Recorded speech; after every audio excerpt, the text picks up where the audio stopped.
안녕하세요, 김호준입니다. 트럼프 대통령이 1박 2일 일정으로 방한합니다. 관련해 일본은 2박 3일인데 우리는 1박 2일 일정이라며 한국 홀대 기사가 쏟아졌습니다. 그래서 박근혜 전 대통령 시절 오바마 대통령 방한 기사도 찾아봤습니다. 그때도 우리는 1박 2일, 일본은 2박 3일. 당시 오바마는 오후에 도착해 다음날 오후에 떠납니다. 사실상 만 하루. 하지만 한국 홀대 기사는 없었습니다.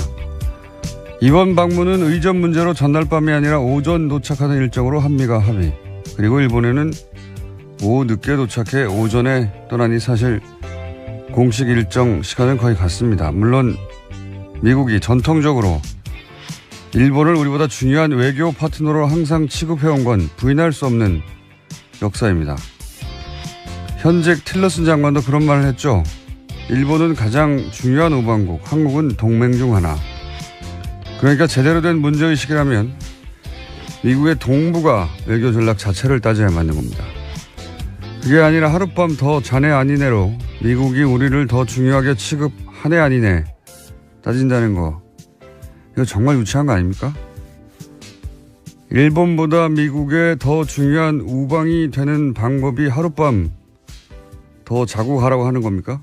세계 2차 대전 이후 미국의 동북아 전략의 큰 틀이 호텔 체류 시간으로 바뀐답니까? 정부를 비판하는 건 얼마든지 할 수 있는데 그것도 좀 수준 있게 합시다. 그러니까 다수는 누구 겁니까? 김원준 생각이었습니다.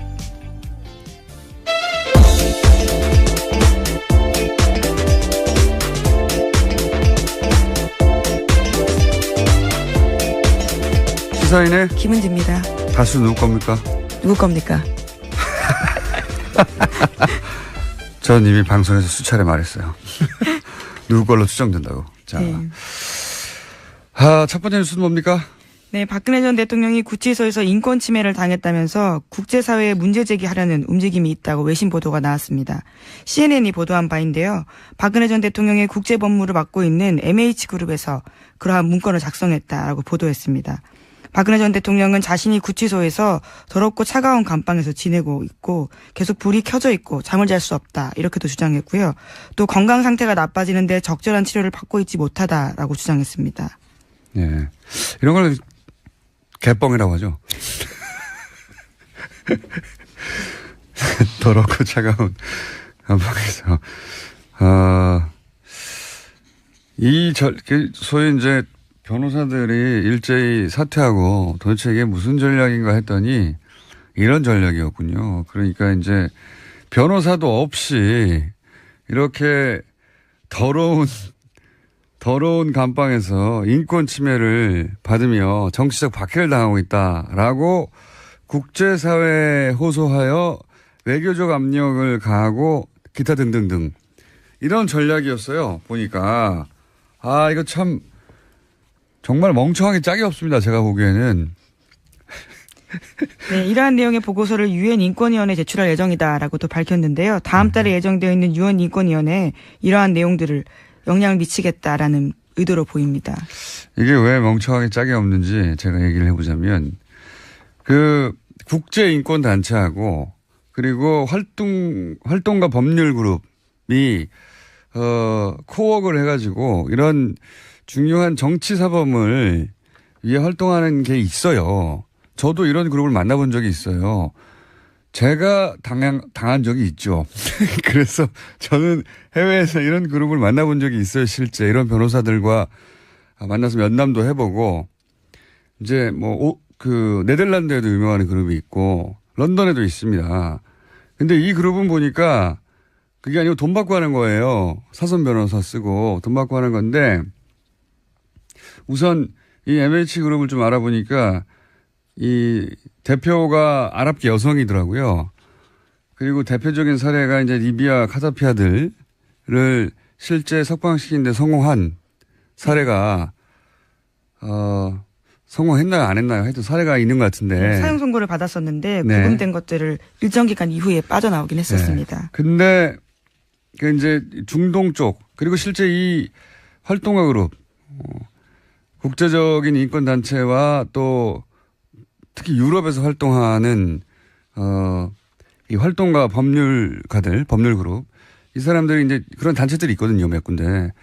그 사람들이 주로 이제 아시아에서는 미얀마나 베트남이나 중국, 아니면 나머지 국가에서는 아프리카나 중동, 이런 지역에 이제 정치범들이나, 예, 또는 박해받는 열악한 인권 환경에 있는 것을 위해서 활동하는 사람들인데, 그런데 지금 이 MH그룹의 이 대표가 아마도 아랍계여서 특히나, 이 케이스가 대표적으로 올라온 것 같은데, 리비아의 카다피 아들. 근데 제가 왜 멍청하다고 생각하냐.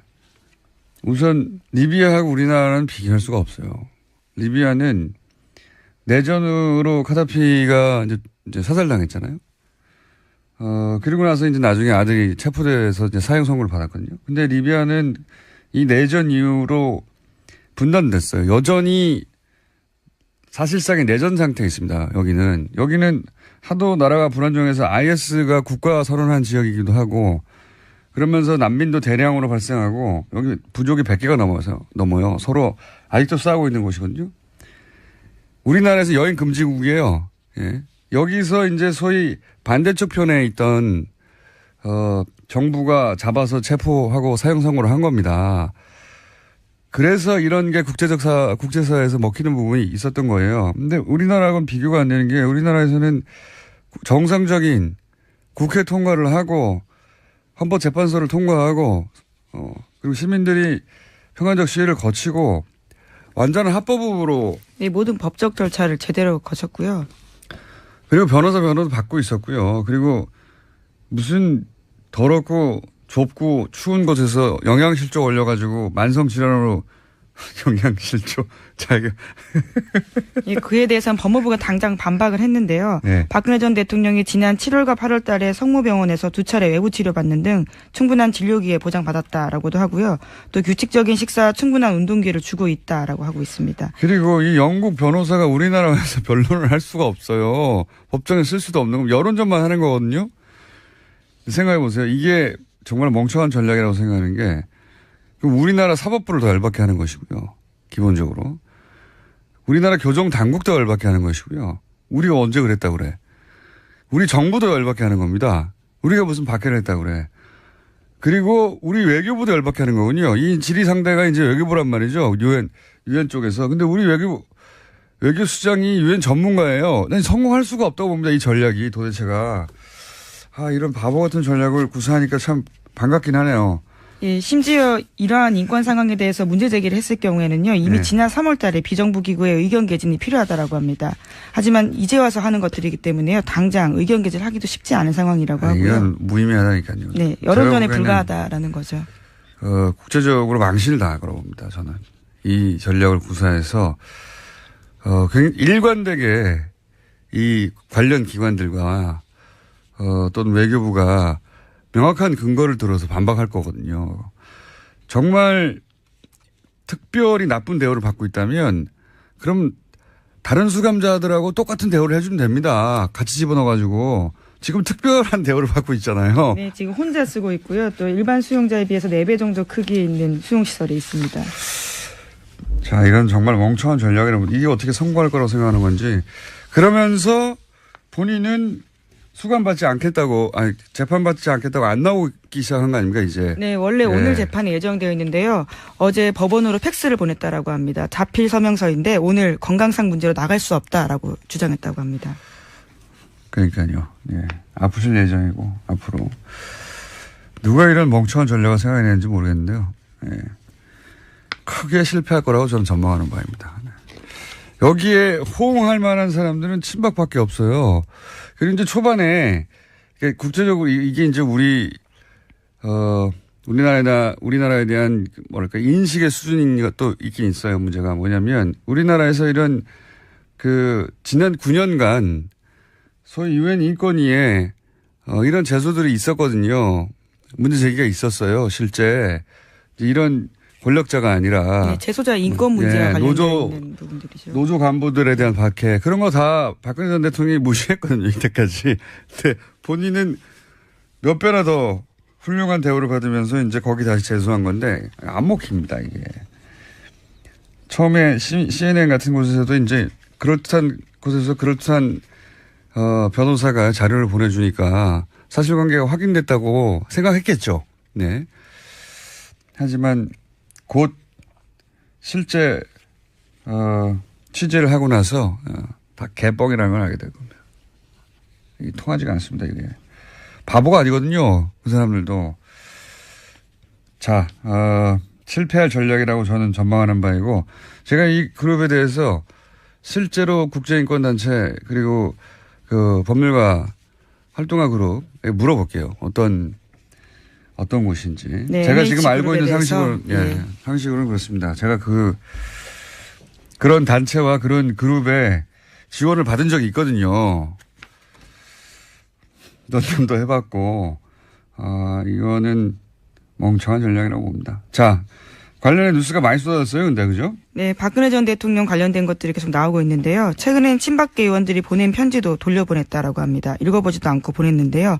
친박계에서조차 자진 탈당 권유가 나오자 아예 선긋고 있다라는 분석이 나오고 있습니다. 또 자유한국당에서는 박근혜 전 대통령 출당 작업에 속도를 내고 있습니다. 서청원, 최경환 의원도 함께 출당시킨다라는 계획입니다.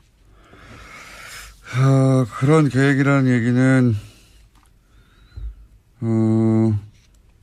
지금 바른정당, 탈당파, 뭐 통합파라는 말보다 탈당파라는 말이 맞는 것 같은데, 통합파하고 얘기가 급진전하고 있다 이렇게 봐야 되겠죠. 예. 네, 어제도 관련된 여론조사 말씀드렸었는데요. 네. 그 직후에 어제 국민의당 원내대표와 바른정당 원내대표가 공식적으로 만났습니다. 그 여론조사는 국민의당에서 흘린 거고요. 예. 어떻게 합니까? 비밀리에 했는데. 흘려서 여론을 만들어 보려고 하는 거죠. 그래서 바른정당의 소위 자강파와 국민의당의 소위 안철수계, 예. 이 기회에 합쳐야 되는 거 아니냐 이런 이야기가 오고 가는 것 같고요. 예. 그리고 자유한국당과 이제 통합파들이 합치려고 하는 것 같고 여하간 바른정당은 뭐랄까요 크게 축소되거나 아니면 국민의당과 연대하거나 바른정당의 운명은 지금과 같을 수는 없을 것 같긴 합니다. 예, 당장 전당대회를 앞두고 있는데요. 그 앞서서 경랑에 휩싸이고 있는 겁니다. 전당대회를 치러버리면 그다음부터는 또 움직이기가 명분이 안 쓰니까요. 전당대회 전에 어떻게든 하려고 양쪽 모두 난리군요. 그렇게 쉽게 부드럽고 쉽게만 될 것 같으냐 모르겠습니다. 예. 여하간 이 박근혜 전 대통령의 움직임은 탄핵 국면에서부터 한결같이 바보 같아요. 예. 도대체 누구의 컨설팅을 받고 있는 건지, 누가 이 그룹과 컨택을 해서 아마 이제 이 그룹 대표, MH 그룹이라고 하는 것의 대표가 생긴 지도 얼마 안 됐더라고요. 여성이에요. 그 여성 자체는 실제로 제가 쓴 글들도 읽어봤는데 굉장히 똑똑하고 인권과 관련된 활동 이력은 잘 모르겠고 인식은 가지고 있는 분인데 이 그룹을 통해서 실제 활동한 이 일을 하게 되는 변호사는 또 따로 있더라고요. 네, 그래서 한국 기자들이 많이 접촉을 해서 의뢰인이 누구냐라는 질문들을 던졌는데요. MH 쪽에요. 알려줄 수 없다, 비밀이다라고는 밝히고 있습니다. 제가 알아보겠습니다. 네, 기대하겠습니다. 알아낼 수 있을 것도 같습니다. 예. 그보다 이렇게 넓지가 않아요. 자, 바보 같은 전략에 관련 뉴스는 앞으로 계속 나올 것 같고요. 그리고 국내에서는 이제 정당 하나를 두고 양쪽에서 땡겨가고 있습니다. 그렇게 될지 안 될지 모르겠고 자유한국당에서 의원들을 이렇게 땡겨가는 것은 숫자와 시기의 문제일 뿐 성공할 것 같아요. 예. 성공할 것 같은데, 국민의당이 과연 어떤 형식으로 이 흡수든 혹은 당대당이든 연대든 간에 이룰 수 있을지는 그림이 쉽지가 않고, 예. 그리고 당내에서도 반발이 있을 거라고 저는 봅니다. 그건 저희 고정이 되신 박지원 전 대표하고 얘기를 나눠보도록 하죠. 다음 뉴스는요? 네, 화이트리스트 혐의를 받고 있는 허현준 전 행정관이 구속됐습니다. 박근혜 정권에서 대기업 자금으로 관변 단체를 지원해서 친정부 시위나 야당 정치인을 향한 낙선 운동을 조장했다라는 의혹을 받고 있는데요. 서울중앙지법 오민석 영장 전담 부장판사는 범죄 혐의가 소명되고 증거인멸의 우려가 있어서 구속의 사유와 필요성이 인정된다라고 밝혔습니다. 구속됐군요. 예. 이분은 소위 화이트리스트 이런 단체들한테 돈 대주는 역할을 네, 돈을 지원한 거죠. 중간에 했던 것이고 그런 단체들은 지방선거는 아니죠. 총선 때 지금 드러난 건 총선밖에 없는데 뭐 지방선거라고 안 했겠냐 싶긴 한데 총선 때 이런 단체들이 낙선 운동을 하게 하도록 했고 생각해 보면 태극기 집회에는 관련성이 없겠는가 하는 생각도 듭니다만 현재까지 밝혀진 바로는 그렇습니다. 아마 구속되어서 추가 조사를 하면 태극기 집회의 관련성도 저는 나올 가능성이 대단히 높다. 그런 생각이 듭니다. 자, 허현준 전 행정관이 그래서 이제 돈줄을 관리하기 위해서 정경련 직원에 대해서도 말을 잘 안 듣거나 연락을 잘 안 받으면 자리를 바꿔버리고 뭐 그런 뉴스도 같이 있죠. 예, 오늘 아침 한겨레신문 보도인데요. 정경영 실무자가 소위 자신의 말에 따르면 빡빡하게 굴어서 불만이 많다라는 이야기를 하면서 인사조처를 요구했고 실제로 해당 담당자가 사회공헌팀이 아닌 다른 곳으로 배치가 돼서 담당자가 바뀌었다라고 합니다. 알겠습니다. 네, 영국 변호사는 뭐 전 세계 변호사가 마찬가지입니다. 많은 영국 변호사는 돈을 주면 모두를 다 변호해주는. 네, 갑자기 다시 박근혜 전 대통령 이야기로 넘어가신 거죠? 또 생각났어요. 네. 그러기로 유명한, 네, 보니까 지난 9월 26일에도 관련된 광고를 실은 적이 있더라고요. 그때부터 작업을 쭉 해왔던 걸로 보입니다. 그러니까요. 그래서 맡길 곳을 찾았겠죠. 제가 좀 알아볼게요. 이 분야를 좀 압니다, 제가. 자, 다음 뉴스는요? 네. 박근혜 정부 시절 청와대가 포털 사이트를 통제하려고 시도했다라는 보도가 나왔습니다. 오늘 아침 한국일보 보도인데요. 한국일보가 입수한 박근혜 정부 시절 청와대 캐비닛 문건에서 나온 내용입니다. 2015년 5월 11일에 이병기 당시 대통령 비서실장이 한 지시인데요. 관련해서 지시는 이렇습니다. 비판 세력들의 주된 활동 사이버 공간이 네이버라면 그 경영진을 적극 설득 순화시키려는 노력을 기울여야 한다라는 요구가 쓰여 있었습니다. 네, 여기 대해서 네이버는 뭐라고 그랬답니까? 네, 관련해서 그런 요구를 받은 적이 없다면서 요청을 받았다고 해도 들어주거나 영향을 받진 않았을 것이다라고 밝혔습니다. 이 네이버 핵심 관계자는 모를 수도 있죠. 모를 수도 있는데 지금 대통령 비서실장이 회의하면서 그런 얘기를 했다는 거 아닙니까? 당시에 서슬이 퍼를 때 요청을 받은 적도 없고 받았다고 해도 들어주지 않았을 것이고 어떤 영향도 받지 않을 것이다.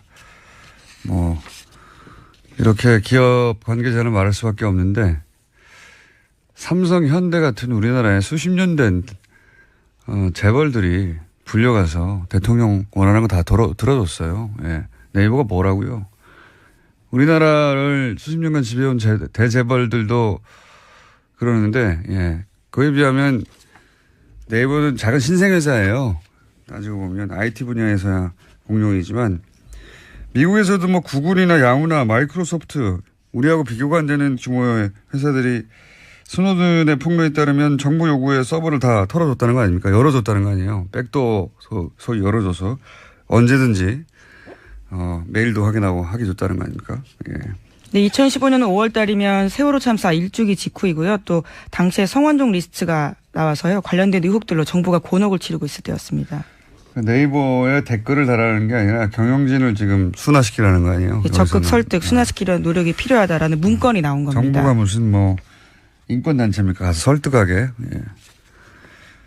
그게 실제로 어떻게 집행이 됐는지 혹은 이 회의가 유일한 소위 이제 당연하거든요. 정부 쪽에서는 매체 하나하나가 아니라 그 매체의 모든 뉴스를 다 털어서 어떤 뉴스를 맨 위에 올릴까 하는 권한을 이쪽이 가지고 있었잖아요. 사실상의 예, 우리나라에 있는 모든 미디어에 편집 권한, 노출 편집 권한, 늘 여기서 가지고 있었던 거예요. 그러니까 얼마나 통제하고 싶었겠어요. 근데 지금은 이제 그 중에 하나의 문건이 나왔을 뿐이고, 이게 처음 한 생각이겠냐 이거예요. 예. 저는 그렇게 생각하지 않습니다.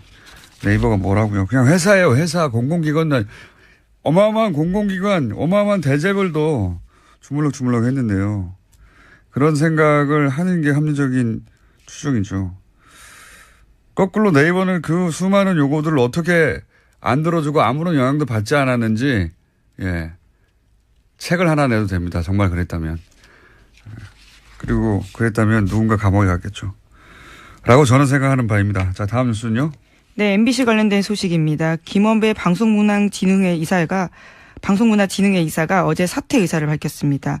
모건대 총장 출신인데요. 김 이사는요, 박근혜 정권 당시에 여권 추천으로 임명된 바가 있습니다. 김 이사의 사퇴가 공식적으로 처리가 되면요, 빈자리는 현재 여당인 더불어민주당의 추천 인사로 채워지게 됩니다. 박문진 이사진이 이제 구성이 역전되는 거네요. 이렇게 되면. 그죠? 네, 그렇죠. 지금 MBC 사장 해임 권한을 가지고 있는 박문진의 행보가요, 굉장히 중요하게 결정됩니다. 그러면 이제 MBC 총파업 사태가 갑자기 급진전될 수도 있겠습니다. 예, 이렇게 되면. 뭐 아직 확정된 건 아니니까요. 그런데 의사를 밝혔다는 뉴스가 나왔네요. 이렇게 되면 MBC 본부 총파업이 앞서가는 거긴 한데요. 아직. 요 뉴스만을 기준으로 보자면, 총파업이 중요한 분수령을 지나고 있는 와중이네요. 네, 게다가 고용주 박문진 이사장 같은 경우에도 자신의 거취 문제를 고민하고 있다라고 언론과 통화에서 밝혀서요, 여러 가지로 분수령을 맞이할 전망입니다. 알겠습니다. 다음 뉴스는요? 네, IS와 관련된 소식도 있는데요. 이슬람 무장 세력인 IS가 4년 가까이 장악했던 시리아 라카를 빼앗겼습니다. 경제 수도 모술에 이어서 라카까지 빼앗기면서 IS가 대부분의 근거지를 잃게 됐습니다. IS는 거의 끝나가는 것 같고요. 예. IS가 거의 끝나가자 IS 전투의 최전선에 섰던 이제 쿠르드 자치정부가 독립선언을 했잖아요. 맞물려서. 그 쿠르드 독립도 어렵게 됐다는 뉴스가 많이 나왔어요. 예. 네, 이라크 정부군이 쿠르드 자치정부가 장악했던 핵심 유전지대인 키르크루크 주요 지역을 모두 점령했다라고 합니다. 키르크루크요? 예. 다시 읽어보세요. 키르크쿠주. 죄송합니다. 키르크쿠주입니다. 예. 제가 알기로는 4글자인데 5글자 갑자기 네. 나와가지고. 예. 근데 이제 이거 관련해서 저는 이제 국제 문제에 관심이 많아서 이런 뉴스를 눈여겨보는데 우리가 이 뉴스를 보도하면서 그런 식으로 보도를 많이 했어요. 쿠르드의 독립선언이 오히려 독이 됐나. 이런 식의. 저는 근데 굉장히 잘못된 시각이라고 보는 게 가장 최전선에 싸운 게 쿠르드였거든요. 왜냐하면 미국이랑 서방 이런 쪽에서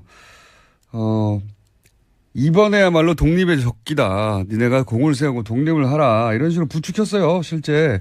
근데 거의 다 끝나가서 실제로 이제 독립선언을 하니까 발을 또 빼고 배신하는 거죠. 예. 트럼프 대통령은 어느 쪽도 지지하지 않는다. 중립인 척 하는데 이것도 개뻥이고요. 쇼고. 실제로는 미국 국무부에서 반대한다고 했죠. 이미. 그리고 더 중요하게는 이라크에 있는 미국 대사에서도 반대한다고 했어요. 대사관에서도. 반대하는 거예요. 독립을. 그리고 이제 서방 국가들 다 빠져버리고 주변국도 다 빠져버리고 또 배신당한 거죠. 워낙 쿠르드가 계속해서 배신당했지만. 근데 이게 쿠르드가 판단을 잘못해서 배신당한 거다. 이렇게 혹은 욕심을 부려서 혹은 독립투표를 무리하게 밀어붙여서 이런 국내 보도가 꽤 있었어요. 이거 굉장히 서구적 시각이거든요. 생각해 보시면 우리가 일제강점기에 헤이그에 막 사람 보내고 막 상해 임시정부 세우고 그렇다고 해서 일본이 탄압을 더 한다. 그래서 임시정부가 독이 됐다. 독립운동이 독이 됐다 하는 것과 마찬가지인 겁니다. 이게 일본의 시각이거든요. 우리가 왜 서구의 시각으로 이 사건을 봅니까? 이거는 서구가 배신한 거거든요. 이용하고 또다시 버린 거예요. 예. 이 뉴스는 다음에 한번 다루기로 하죠. 자세히. 네, 키르크쿠 지역입니다. 다시 한번 강조드리겠습니다. 알겠습니다. 시사인의 김은지였습니다. 감사합니다. 받았다라고도 하고요. 또 규칙적인 식사, 충분한 운동기를 주고 있다라고 하고 있습니다. 그리고 이 영국 변호사가 우리나라에서 변론을 할 수가 없어요. 법정에 쓸 수도 없는 거 여론전만 하는 거거든요. 생각해 보세요. 이게 정말 멍청한 전략이라고 생각하는 게 우리나라 사법부를 더 열받게 하는 것이고요. 기본적으로. 우리나라 교정 당국도 열받게 하는 것이고요. 우리가 언제 그랬다고 그래. 우리 정부도 열받게 하는 겁니다. 우리가 무슨 박해를 했다고 그래. 그리고 우리 외교부도 열받게 하는 거군요. 이 질의 상대가 이제 외교부란 말이죠. 유엔 쪽에서. 근데 우리 외교수장이 유엔 전문가예요. 난 성공할 수가 없다고 봅니다. 이 전략이 도대체가. 이런 바보 같은 전략을 구사하니까 참 반갑긴 하네요. 예, 심지어 이러한 인권 상황에 대해서 문제 제기를 했을 경우에는요. 이미 네. 지난 3월 달에 비정부 기구의 의견 개진이 필요하다라고 합니다. 하지만 이제 와서 하는 것들이기 때문에요. 당장 의견 개진을 하기도 쉽지 않은 상황이라고 하고요. 이건 무의미하다니까요. 네, 여론전에 불과하다라는 거죠. 국제적으로 망신을 당할 거라고 봅니다. 저는. 이 전략을 구사해서 굉장히 일관되게 이 관련 기관들과 또는 외교부가 명확한 근거를 들어서 반박할 거거든요. 정말 특별히 나쁜 대우를 받고 있다면 그럼 다른 수감자들하고 똑같은 대우를 해주면 됩니다. 같이 집어넣어가지고. 지금 특별한 대우를 받고 있잖아요. 네, 지금 혼자 쓰고 있고요. 또 일반 수용자에 비해서 4배 정도 크기에 있는 수용시설이 있습니다. 자, 이건 정말 멍청한 전략이라고. 이게 어떻게 성공할 거라고 생각하는 건지. 그러면서 본인은 수감받지 않겠다고, 재판받지 않겠다고 안 나오기 시작한 거 아닙니까, 이제? 네, 원래 오늘 재판이 예정되어 있는데요. 어제 법원으로 팩스를 보냈다라고 합니다. 자필 서명서인데 오늘 건강상 문제로 나갈 수 없다라고 주장했다고 합니다. 그러니까요. 예. 아프실 예정이고, 앞으로. 누가 이런 멍청한 전략을 생각해냈는지 모르겠는데요. 예. 크게 실패할 거라고 저는 전망하는 바입니다. 네. 여기에 호응할 만한 사람들은 친박밖에 없어요. 그리고 이제 초반에 국제적으로 이게 이제 우리나라에 대한 뭐랄까 인식의 수준인 것도 있긴 있어요. 문제가 뭐냐면 우리나라에서 이런 지난 9년간 소위 유엔 인권위에 이런 제소들이 있었거든요.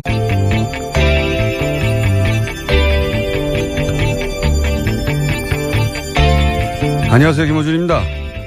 트럼프 대통령이 1박 2일 일정으로 방한합니다. 관련해 일본은 2박 3일인데 우리는 1박 2일 일정이라며 한국 홀대 기사가 쏟아졌습니다. 그래서 박근혜 전 대통령 시절 오바마 대통령 방한 기사도 찾아봤습니다. 그때도 우리는 1박 2일, 일본은 2박 3일. 당시 오바마는 오후에 도착해 다음날 오후에 떠납니다. 사실상 만 하루. 하지만 한국 홀대 기사는 없었습니다. 이번 방문은 의전 문제로 전날 밤이 아니라 오전 도착하는 일정으로 한미가 합의.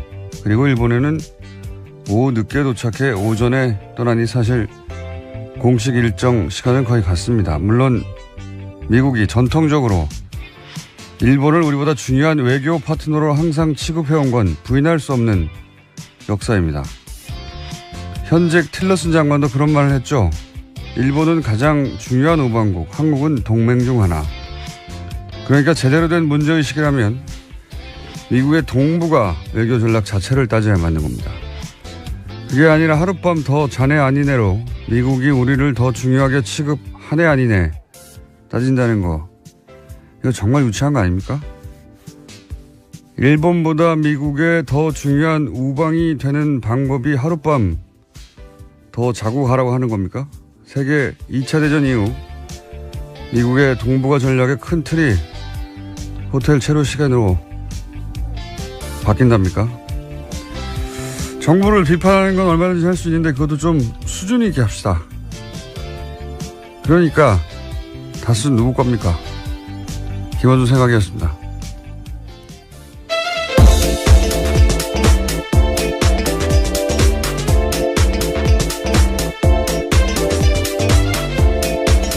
시사인의 김은지입니다. 다수 누구 겁니까? 누구 겁니까? 전 이미 방송에서 수차례 말했어요.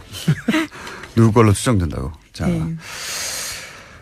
첫 번째 뉴스는 뭡니까? 네, 박근혜 전 대통령이 구치소에서 인권 침해를 당했다면서 국제사회에 문제 제기하려는 움직임이 있다고 외신 보도가 나왔습니다. CNN이 보도한 바인데요. 박근혜 전 대통령의 국제법무를 맡고 있는 MH그룹에서 그러한 문건을 작성했다라고 보도했습니다. 박근혜 전 대통령은 자신이 구치소에서 더럽고 차가운 감방에서 지내고 있고 계속 불이 켜져 있고 잠을 잘 수 없다 이렇게도 주장했고요. 또 건강 상태가 나빠지는데 적절한 치료를 받고 있지 못하다라고 주장했습니다. 네, 이런 걸 개뻥이라고 하죠. 더럽고 차가운 감방에서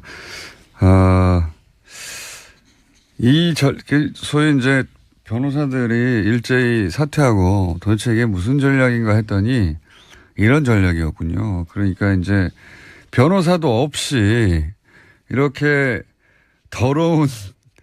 더러운 감방에서 인권 침해를 받으며 정치적 박해를 당하고 있다라고 국제사회에 호소하여 외교적 압력을 가하고 기타 등등등 이런 전략이었어요. 보니까 이거 참 정말 멍청하게 짝이 없습니다. 제가 보기에는. 네, 이러한 내용의 보고서를 유엔 인권위원회에 제출할 예정이다라고 또 밝혔는데요. 다음 달에 예정되어 있는 유엔 인권위원회에 이러한 내용들을 영향을 미치겠다라는 의도로 보입니다. 이게 왜 멍청하게 짝이 없는지 제가 얘기를 해보자면 그 국제인권단체하고 그리고 활동가 법률그룹이 코워크를 해가지고 이런 중요한 정치사범을 위해 활동하는 게 있어요. 저도 이런 그룹을 만나본 적이 있어요. 제가 당한 적이 있죠. 그래서 저는 해외에서 이런 그룹을 만나본 적이 있어요. 실제 이런 변호사들과 만나서 면담도 해보고 이제 네덜란드에도 유명한 그룹이 있고 런던에도 있습니다. 근데 이 그룹은 보니까 그게 아니고 돈 받고 하는 거예요. 사선 변호사 쓰고 돈 받고 하는 건데 우선 이 MH그룹을 좀 알아보니까 이 대표가 아랍계 여성이더라고요. 그리고 대표적인 사례가 이제 리비아 카다피 아들을 실제 석방시키는데 성공한 사례가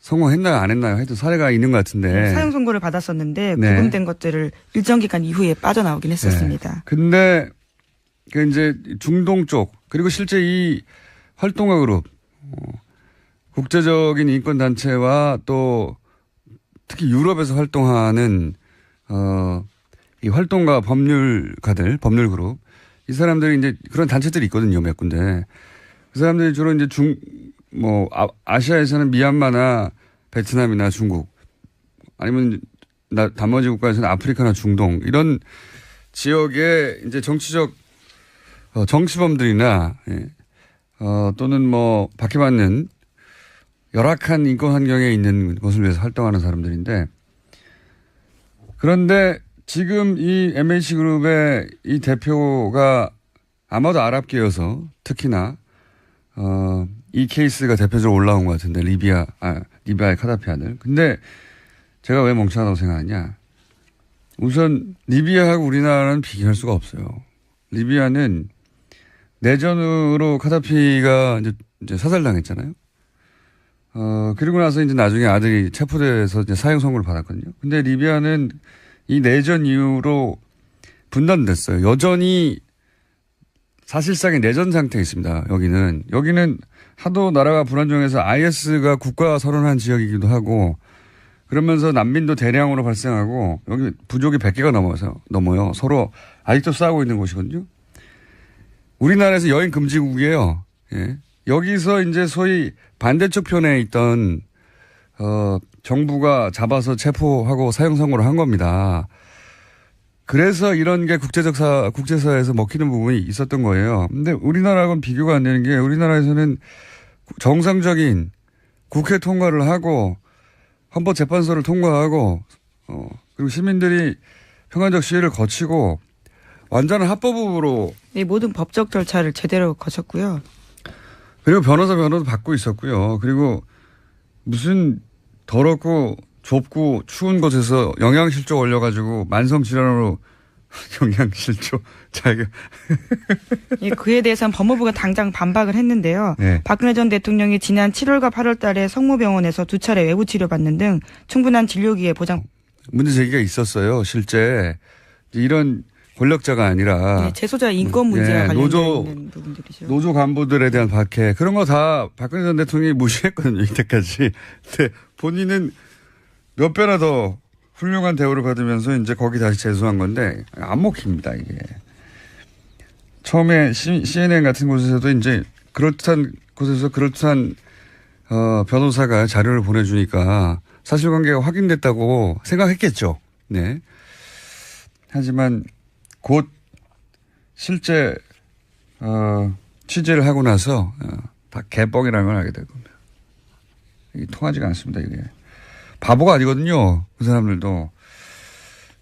자, 실패할 전략이라고 저는 전망하는 바이고 제가 이 그룹에 대해서 실제로 국제인권단체 그리고 그 법률가 활동가 그룹에 물어볼게요. 어떤 곳인지. 네, 제가 지금 NH 알고 있는 그룹에 상식으로, 대해서, 예, 상식으로는 그렇습니다. 제가 그런 단체와 그런 그룹에 지원을 받은 적이 있거든요. 논문도 해봤고, 이거는 멍청한 전략이라고 봅니다. 자, 관련된 뉴스가 많이 쏟아졌어요, 근데, 그죠? 네, 박근혜 전 대통령 관련된 것들이 계속 나오고 있는데요. 최근엔 친박계 의원들이 보낸 편지도 돌려보냈다라고 합니다. 읽어보지도 않고 보냈는데요. 친박계에서조차 자진 탈당 권유가 나오자 아예 선긋고 있다라는 분석이 나오고 있습니다. 또 자유한국당에서는 박근혜 전 대통령 출당 작업에 속도를 내고 있습니다. 서청원, 최경환 의원도 함께 출당시킨다라는 계획입니다. 그런 계획이라는 얘기는, 지금 바른정당, 탈당파, 뭐 통합파라는 말보다 탈당파라는 말이 맞는 것 같은데, 통합파하고 얘기가 급진전하고 있다 이렇게 봐야 되겠죠. 예. 네, 어제도 관련된 여론조사 말씀드렸었는데요. 네. 그 직후에 어제 국민의당 원내대표와 바른정당 원내대표가 공식적으로 만났습니다. 그 여론조사는 국민의당에서 흘린 거고요. 예. 어떻게 합니까? 비밀리에 했는데. 흘려서 여론을 만들어 보려고 하는 거죠. 그래서 바른정당의 소위 자강파와 국민의당의 소위 안철수계